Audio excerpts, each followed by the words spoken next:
एक तरफ एक केस में समाजवादी पार्टी के मुस्लिम कद्दावर चेहरे आजम खान को अदालत से बड़ी राहत मिलती है, तो दूसरी तरफ उनकी जौहर यूनिवर्सिटी पर गाज है कि लगातार गिरती जा रही है।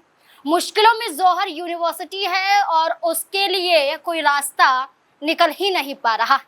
पहले केस की चर्चा कर लेते हैं जिसमें आजम खान को राहत मिली है। ये केस है 2019 से जुड़ा हुआ, जो भड़काऊ भाषण के सिलसिले में था। यानी कि भड़काऊ भाषण आजम खान ने दिया था और वो दिया था उस वक्त के जिलाधिकारी आंजनेय कुमार सिंह के खिलाफ। इस भाषण को देने के बाद उनके खिलाफ एफआईआर दर्ज हुई, मामला अदालत तक पहुंचा, अदालती कार्यवाही हुई और आजम खान को सजा सुनाई गई। और इस भड़काऊ भाषण के मामले में जब आज सुबह ही सुनवाई अदालत में होती है, एमपी एमएलए सेशन कोर्ट में, तो उनको राहत मिल जाती है। ये कहा जाता है कि जो निचली अदालत का फैसला था उस फैसले को बरकरार रखा जाता है। निचली अदालत ने इस सिलसिले में आजम खान को बरी कर दिया था और इसी सिलसिले में एमपी एमएलए सेशन कोर्ट की तरफ से भी ऐलान कर दिया गया कि निचली अदालत के फैसले को बरकरार, यानी कि उन्हें राहत सौंप दी जाती है, उन्हें बरी कर दिया जाता है। इस केस में तो उन्हें राहत मिल जाती है,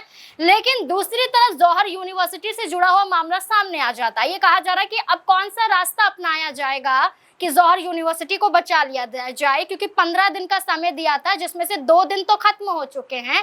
और ये कहा गया था कि जो 38 जो इमारतें हैं जिनके नक्शे पास नहीं करवाए गए थे, इन पर बुलडोजर चल सकता है, यानी कि ध्वस्त किया जा सकता है, गिराया जा सकता है।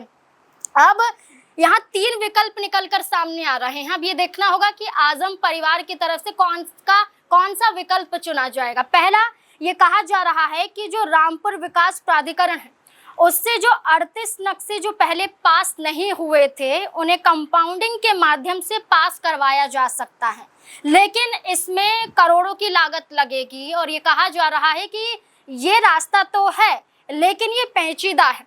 दूसरा रास्ता बताया जा रहा है कि मुरादाबाद मंडल कमिश्नर और आरडीए अध्यक्ष अनंजय सिंह से ये रिक्वेस्ट की जा सकती है कि इस ध्वस्तीकरण पर रोक लगाई जा सके कुछ समय और के लिए, यानी कि 15 दिन का समय दिया गया है, इससे ज्यादा का समय उन्हें और दिया जा सके, लेकिन ये भी एक लंबा प्रोसेस नजर आता है। तीसरा विकल्प नजर आता है कि इलाहाबाद हाई कोर्ट का दरवाजा खटखटाया जा सकता है, यानी कि इलाहाबाद हाई कोर्ट में एक याचिका डाली जा सकती है और इस पूरे मामले पर सुनवाई के बाद फैसला हो सकता है कि इसे तोड़ा जाना चाहिए या फिर यूनिवर्सिटी को नहीं। तो ये तीसरा जो विकल्प है ये कहीं ना कहीं लग रहा है कि आजम परिवार चुन सकता है। अब अगर हाई कोर्ट का रुख किया जाता है तो इसके साथ साथ ये भी जानना जरूरी हो जाता है कि क्या और कदम समाजवादी पार्टी के जरिए या परिवार के जरिए उठाए गए। तो तंजीम फातिमा जौहर यूनिवर्सिटी पहुंची थी और पुलिस प्रशासन पर उन्होंने अपना गुस्सा भी निकाला था, ये कहते हुए कि समय है और अभी से आप छात्रों को क्यों परेशान कर रहे हैं, छात्रों को क्यों परेशान कर रहे हैं, क्यों डरा रहे हैं यूनिवर्सिटी पर पहरा देकर। इसके साथ बीते दिनों यहाँ पर पहुंच जाते हैं मोहिबुल्ला नदवी और वो पहुंचते हैं जौहर यूनिवर्सिटी और जैसे ही वो पहुंचते हैं उनकी एंट्री पर रोक लगा दिया जाता है, उन्हें घुसने तक नहीं दिया जाता है, गेट पर ही रोक लिया जाता है। और वहां पर रामपुर के सांसद ये कहते हैं कि जौहर यूनिवर्सिटी के अंदर चलिए, मैं नहीं जाऊंगा क्योंकि अभी छात्र पढ़ाई कर रहे होंगे, स्टूडेंट पढ़ाई कर रहे होंगे तो डिस्टर्ब नहीं करते हैं। लेकिन इस पूरे मुद्दे पर उन्होंने ये कहा है कि राजनीति में कभी भी शिक्षा को नहीं लाना चाहिए। उनका कहना है कि शिक्षा संस्थान विवादों का हिस्सा नहीं होना चाहिए।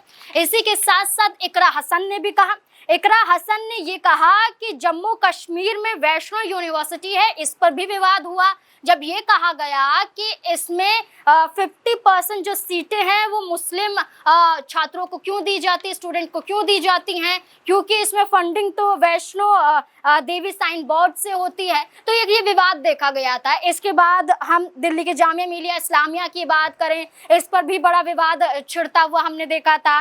जेएनयू की बात कर लें, अलीगढ़ यूनिवर्सिटी की बात कर लें, तो इकरा हसन ने कहा है कि कई ऐसी यूनिवर्सिटी हैं जिसको राजनीतिक एजेंडा बनाया गया था। अब इकरा हसन ने साफ तौर पर कह दिया है कि जौहर यूनिवर्सिटी हम टूटने नहीं देंगे और मोहिबुल्ला नदवी ने भी ये कह दिया है। अब रास्ता दिल्ली हाई कोर्ट से पहले इलाहाबाद हाई कोर्ट का नजर आता है। अब देखना होगा कि आजम परिवार कौन सा विकल्प चुनता है। समाजवादी पार्टी के राष्ट्रीय अध्यक्ष अखिलेश यादव क्या कदम उठाते हैं, इस पूरे मुद्दे को लेकर आपको क्या लगता है, अपनी राय कमेंट सेक्शन में जरूर